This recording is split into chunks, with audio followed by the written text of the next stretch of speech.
Purity is one of the rarest qualities in a world shaped by desire, ambition, temptation, and distraction. It is misunderstood as weakness, underestimated as simplicity, and often dismissed as impossible. Yet purity, true purity, is not naivety, nor passivity, nor moral perfectionism.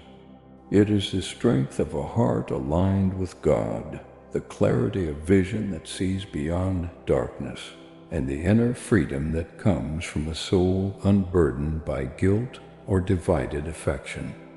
And no one in human history embodied purity more perfectly, more powerfully, and more beautifully than Jesus Christ. His life is not merely a record of divine acts. It is a pathway, a map, an invitation for every believer searching for a clean heart in a corrupted world. To understand purity, we must look not only at what Jesus taught, but at who he was, how he lived, and how he navigated the pressures, temptations, and human experience that define our struggles today. From the moment Jesus entered the world, purity surrounded his purpose. Born in humility, wrapped not in royal garments but in swaddling cloths, he came into a world filled with political corruption, moral darkness, spiritual hypocrisy, and social chaos. Nothing about his surroundings was pure. Yet purity is not shaped by environment. It is shaped by identity. Jesus' purity came from his oneness with the Father, an internal reality unshaken by external corruption. Even as a child, he carried an awareness and hunger for divine things, telling his earthly parents that he must be about his Father's business. Long before he performed miracles, he demonstrated purity of purpose, a life centered on God's will above all else. His baptism further reveals this purity. Though sinless, he stepped into waters used for repentance, not because he needed cleansing, but because he would identify with humanity's brokenness. When the heavens opened and the Father declared, "This is my beloved Son, in whom I am well pleased," purity meant divine affirmation. Purity always attracts the pleasure of God because it is the reflection of his nature in human form. Yet this moment did not shield Jesus from temptation. Instead, it led him directly into the wilderness, where purity would be tested in the fiercest way. The wilderness temptations reveal the depth of Jesus' purity. He did not face mere suggestions of wrongdoing. He confronted the full force of Satan's strategy to corrupt his heart. Hunger pressed against his physical weakness. Identity was questioned.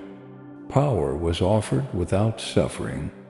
Each temptation attacked a core human desire, the desire for comfort, the desire for validation, the desire for influence.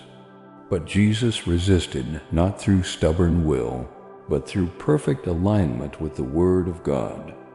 He answered every temptation by anchoring himself in Scripture. His purity was not passive innocence. It was active obedience. He did not argue with temptation. He exposed it with truth. And by walking out of the wilderness unstained, he showed that purity is not the absence of temptation, but the triumph of truth over desire. As his ministry began, purity shaped everything he touched. His miracles were not displays of ego, but expressions of compassion. His teachings were not sophisticated moral theories, but revelations of the heart of God. Yet what stands out most is how Jesus remained pure while surrounded by impurity. He touched lepers without fear of contamination. He sat with sinners without compromising holiness. He spoke with the sexually broken without absorbing their shame. Jesus demonstrated a purity strong enough to enter the darkest places and still remain light. His purity did not make him withdraw from the world. It empowered him to transform it. One of the most powerful images of Jesus' purity appears when he encounters the woman caught in adultery. The religious leaders brought her to Jesus, not out of concern for righteousness, but out of a desire to trap him. They used her sin as a weapon. Jesus, however, responded in a way that revealed both purity and mercy. He neither condoned her sin nor condemned her soul. His purity enabled him to see her not as a sinner to be judged, but as a daughter to be restored. "Neither do I condemn you. Go and sin no more." These words show that purity is not harshness but healing. It sees the possibility of transformation in the most broken heart. Jesus' purity was also evident in how he approached inner motives. He spoke more about the heart than the behavior. When he said, "Blessed are the pure in heart, for they will see God," he revealed that purity is first an internal reality. A clean heart gives spiritual vision. A corrupted heart blinds the soul. He exposed the hypocrisy of the Pharisees because they appeared clean outwardly, while harboring pride, greed, and ambition inside. Jesus taught that purity without sincerity is deception. Purity without love is cold. Purity without humility is a mask. True purity is transparent, inward, and deeply honest before God. Even his relationship with his disciples reflects purity. He loved them without manipulation. He corrected them without shaming. He bore with their misunderstandings, their arguments about greatness, their fears, and their failures. Purity does not demand perfection from others. It guides them patiently toward it. Jesus washed their feet, the teachers serving the students, because purity always expresses itself in humility. He taught them that greatness is measured not by power, but by service. Purity bows low, not to be noticed, but to love. Another profound moment demonstrating Jesus' purity occurs in Gethsemane. As he faced the full weight of the cross, his soul was deeply troubled. He felt sorrow, heaviness, and even the desire for escape. "Father, if it is possible, let this cup pass from me." Yet his purity shone in his surrender. "Not my will, but yours be done." Purity does not silence human emotion. It brings emotion under the will of God. In his anguish, Jesus' purity was most radiant, because purity is revealed not when life is easy, but when obedience is costly. The cross itself is the ultimate expression of purity. He who knew no sin became sin for us. Purity carried the weight of impurity. Holiness touched the filth of human rebellion. The sinless one took on the sins of the world. On the cross, purity and love became indistinguishable. He did not fight for his innocence. He surrendered it for our redemption. Purity sacrifices for the good of others. Purity restores what sin destroys. Purity absorbs hatred and gives back forgiveness. Jesus' purity did not keep him far from suffering. It carried him to the center of it. After the resurrection, purity continues to define his mission. He appears to his disciples not with rebuke, but with peace. He restores Peter, the one who denied him, not through punishment, but through love. "Do you love me?" he asked the broken disciple 3 times, not to remind him of failure, but to rebuild his heart. Purity does not hold on to grudges. Purity restores dignity. Jesus shows that purity is inseparable from love. and love is inseparable from forgiveness. What does all of this mean for the believer seeking purity today? It means purity is not a personal achievement, but a divine transformation. It is not about moral perfection, but about spiritual direction. Purity is formed not in isolation from the world, but in intimacy with God. Jesus shows that purity begins with identity, knowing you belong to the Father. Purity grows through obedience, aligning your heart with God's will.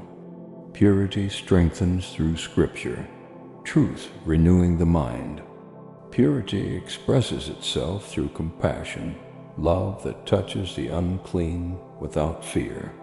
Purity holds firm through temptation, resisting lies with divine truth. Purity deepens through surrender, the willingness to choose God's will over personal desire. And purity shines through sacrifice, giving without expecting, loving without controlling, serving without demanding. The purity Jesus teaches is not sterile. It is vibrant. It is not fragile. It is resilient. It is not detached. It is engaged. His purity is not avoidance, but presence. Presence with God that empowers presence with others. It is the kind of purity that can walk into the house of sinners and leave holiness behind. It is the purity that can look at the broken without judgment, at the proud without fear, at the suffering without hesitation. It is the purity that sees people as God sees them, beloved, redeemable, precious. This path of purity is not walked once, but daily.